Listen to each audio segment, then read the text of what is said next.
Olá, eu me chamo Luiz Adamo e sejam bem-vindos ao nosso boletim informativo de soja e milho, que a gente traz aí diariamente para vocês, trazendo sempre as notícias mais relevantes para o mercado de soja, milho, principalmente em relação a Chicago, a questão do milho também na B3, dólar aqui dentro do Brasil, o mercado de prêmios para a soja e também alguns pontos relevantes à questão climática. Então fique com a gente para acompanhar as notícias que tiveram relevância no mercado de hoje. Nesta quinta-feira, dia 3/7, nós começamos a trazer para vocês a questão do line-up, que teve aumento em relação ao último apresentado para vocês. No caso da soja, o line-up saltou de 8,8 para 9,6 milhões de toneladas. No caso do milho, 1,5 para 3,4 milhões de toneladas. Com destaques, a Itaqui e Barcarena, que no último line-up apresentado não havia navios. Outro ponto importante para analisarmos é que a maior concentração do line-up se encontra para Paranaguá, Santos e Santarém no caso do milho. E já a soja se encontra de forma ainda forte nos portos de Paranaguá, Santos e Itaqui.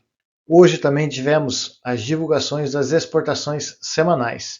A estimativa no caso do milho, que era de 0,56 a 1,7 milhão de toneladas, veio em 1,47, ganho de 40,8% em relação ao divulgado na semana anterior.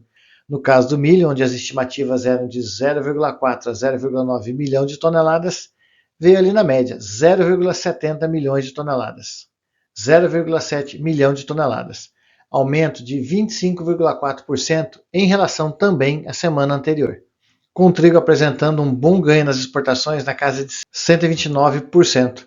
E agora falando sobre o mercado de soja, que apresentou uma sessão de bastante volatilidade, onde os futuros encerraram o dia em leve alta, pela quinta sessão consecutiva, enquanto os investidores se posicionam ante o feriado do dia 4/7, dia da independência dos Estados Unidos.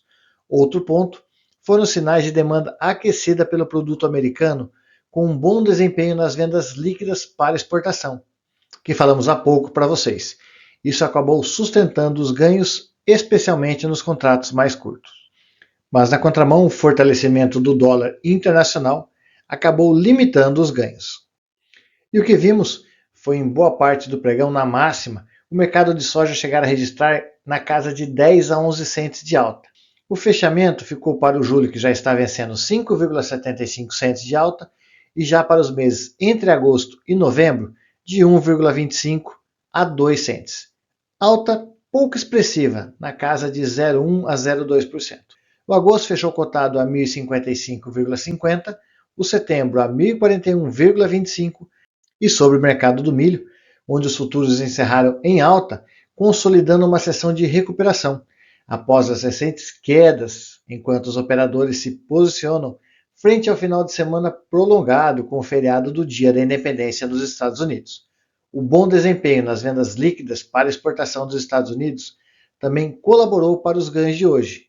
Números esses que já apresentamos para vocês. E assim como na soja, o milho também em determinado momento teve bons números de ganho. O setembro chegou a trabalhar com até 8,25 cents positivo. O fechamento foi mais amenizado, na casa de 2,25 cents de alta. Mesmo assim, isso representa 0,5%. Já o dezembro ganha de 3,5 cents, o que significa 0,8%. O setembro, dessa forma, fechou cotado a 420,25 e o dezembro a 437 cents. O que nós vimos novamente ceder no dia de hoje foi o mercado de prêmios. Isso devido à boa valorização em Chicago nos 2 últimos dias, acabou trazendo mais ofertas para o mercado e ajudando assim a pressionar um pouco os prêmios para baixo. E trazendo para vocês um pouco sobre o dólar, que oscilou com certa volatilidade após o payroll dos Estados Unidos, que mostra uma criação de 147 mil vagas de empregos em junho, bem acima das expectativas, reduzindo apostas em corte de juros pelo Fed e fortalecendo assim o dólar no mercado exterior. O índice do dólar subiu, pressionando moedas emergentes como o real, já que a menor expectativa de afrouxamento monetário americano torna o diferencial de juros menos atraente. E no Brasil, o movimento local acompanhou a cautela global, mas a alta da Ibovespa ajudou a limitar uma desvalorização maior do real. além da atenção do mercado às negociações comerciais dos Estados Unidos, que também segue no radar, aumentando assim a volatilidade da moeda. Por isso, o dólar fechava com 0,1% de queda, cotado a 5,4128, para uma variação máxima de 5,4473 e mínima de 5,4048. E trazendo também um pouco da questão climática para vocês, nós observamos que a semana aí vai ser de bom clima para desenvolvimento da colheita do milho safrinha no Brasil, onde não devemos ter chuvas nas regiões produtoras, o que deve ajudar a acelerar esse movimento nesse período.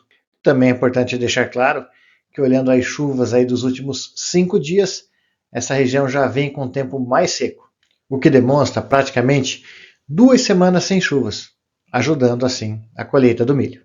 E falando do mapa americano de chuvas, nós observamos que a região oeste continua a receber boas chuvas e a região leste, aí sim, um clima um pouco mais seco para os próximos dias. Mas nada que preocupa, até porque a umidade nessa região se encontram boas para as lavouras nesse momento, ajudando assim no desenvolvimento. E assim finalizamos essa sessão, onde nós mostramos que a soja e o milho acabou sendo influenciado pela questão da demanda, principalmente com bons números de exportação, além da boa expectativa entre a comercialização Estados Unidos e China. Já no caso do dólar, o informativo de vagas de empregos americanos acabou dando o tom para a moeda americana neste momento. Fiquem todos com Deus, um forte abraço e nos vemos em nosso próximo vídeo.